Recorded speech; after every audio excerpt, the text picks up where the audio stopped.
तो इंतजार खत्म हुआ। यूपीएससी 2025 का ऑफिशियल नोटिफिकेशन आ चुका है।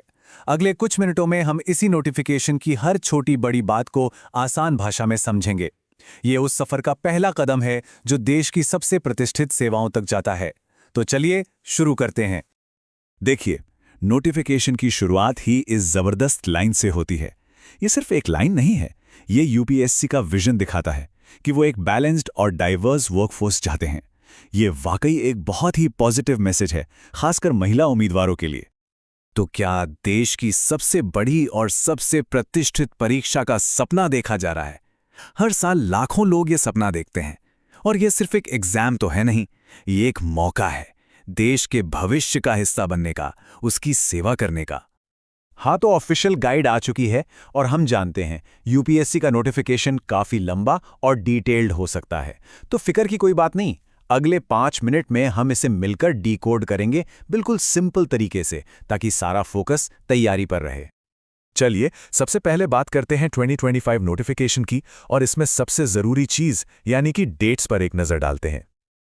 ये डेट्स, इन्हें तो कैलेंडर में अभी के अभी मार्क कर लेना है। देखिए, नोटिफिकेशन आया 22 जनवरी को। फॉर्म भरने की लास्ट डेट है 11 फरवरी शाम 6 बजे तक। इस टाइम को लेकर कोई कंफ्यूजन नहीं होना चाहिए। 6 बजे मतलब 6 बजे। हाँ, एक करेक्शन विंडो है 12 से 18 फरवरी तक, लेकिन कोशिश यही होनी चाहिए कि पहली बार में ही सब कुछ सही सही भरा जाए। लास्ट मिनट की टेंशन से बचना है ना। अब आते हैं दूसरे और सबसे जरूरी सवाल पर। एलिजिबिलिटी क्या है?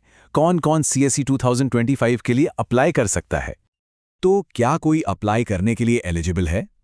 इसे चेक करने के 3 मेन पिलर्स हैं। चलिए इन तीनों को एक एक करके देखते हैं। नेशनैलिटी रिक्वायरमेंट्स में एक बहुत ज़रूरी बात है। अगर लक्ष्य आईएएस, आईएफएस या आईपीएस है तो भारत का नागरिक होना कंपलसरी है।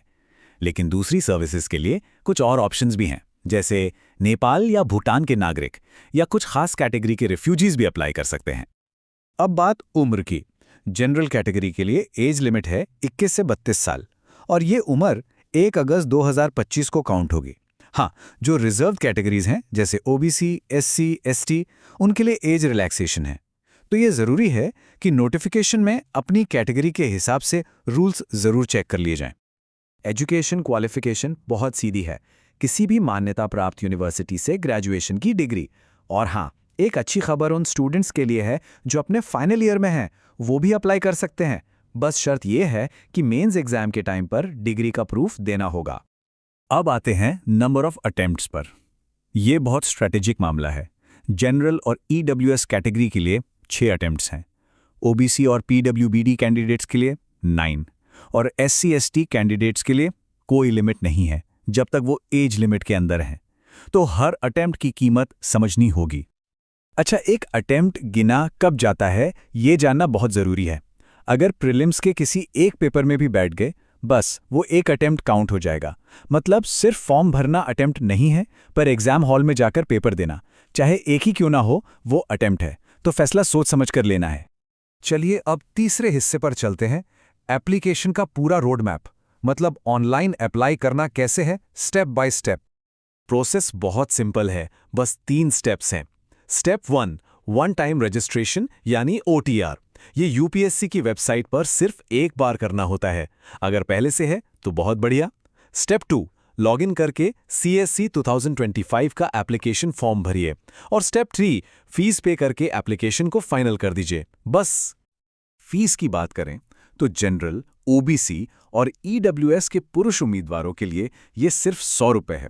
और यहाँ एक खास बात है, सभी महिला उम्मीदवार, चाहे वो किसी भी कैटेगरी की हों, और एससी, एसटी और पीडब्ल्यूडी कैंडिडेट्स, इन सभी के लिए कोई फीस नहीं है। एप्लीकेशन बिल्कुल फ्री है। आगे बढ़ते हैं सेक्शन 4 पर। एग्जाम का स्ट्रक्चर कैसा है, इसे समझना बहुत जरूरी है। सिविल सर्विसेज एग्जाम में 2 स्टेज होते हैं, एक के बाद एक। मतलब ये एक तरह से लेवल पार करने जैसा है। पहला लेवल क्लियर किए बिना दूसरे पर नहीं जा सकते। अब इन दोनों स्टेजेस को समझना जरूरी है। स्टेज 1 है प्रीलिम्स एग्जाम। ये बस एक स्क्रीनिंग टेस्ट है, मतलब इसका काम सिर्फ ये तय करना है कि मेंस एग्जाम कौन देगा। इसके मार्क्स फाइनल मेरिट में नहीं जुड़ते। जो असली खेल है वो है स्टेज 2, यानी मेंस एग्जाम और इंटरव्यू। फाइनल रैंक यहीं से तय होती है। अब कुछ बहुत जरूरी नियमों की बात कर लेते हैं। ये वो कॉमन गलतियां हैं जिनसे हर हाल में बचना है। सबसे पहला और सबसे सख्त नियम, मोबाइल फोन पूरी तरह से बैन है। स्विच ऑफ मोड में भी नहीं चलेगा, और ये मत सोचिएगा कि वहां रखने की कोई जगह मिल जाएगी। कोई अरेंजमेंट नहीं होता, तो बेहतर है घर पे ही छोड़कर जाएं। नोटिफिकेशन में साफ साफ लिखा है कि एग्जाम सेंटर पर कम से कम 30 मिनट पहले पहुंचना है। देर से पहुंचने पर किसी भी हालत में एंट्री नहीं मिलेगी। तो टाइम मैनेजमेंट सिर्फ पढ़ाई में नहीं, एग्जाम के दिन भी जरूरी है। और एक आखिरी जरूरी बात, एक बार एप्लीकेशन सबमिट हो गया तो उसे वापस नहीं लिया जा सकता, मतलब कोई विड्रॉ का ऑप्शन नहीं है। तो सबमिट बटन दबाने से पहले हर डिटेल को 2 बार 3 बार चेक कर लेना ही समझदारी है। चलिए अब सब कुछ समेटते हैं और देखते हैं कि आगे के स्टेप्स क्या हैं। जो मुख्य बातें हैं उन्हें एक बार फिर से देख लेते हैं। तो फाइनल रिमाइंडर, कैलेंडर में 2 तारीखें बिल्कुल लॉक कर लीजिए।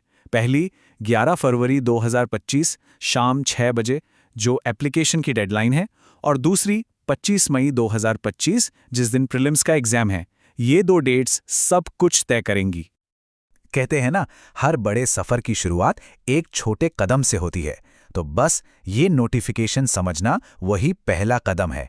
क्या इस सफर के लिए सब तैयार हैं? असली मेहनत, असली तैयारी तो अब शुरू होगी। तो सभी को इस बड़ी चुनौती के लिए ढेर सारी शुभकामनाएं।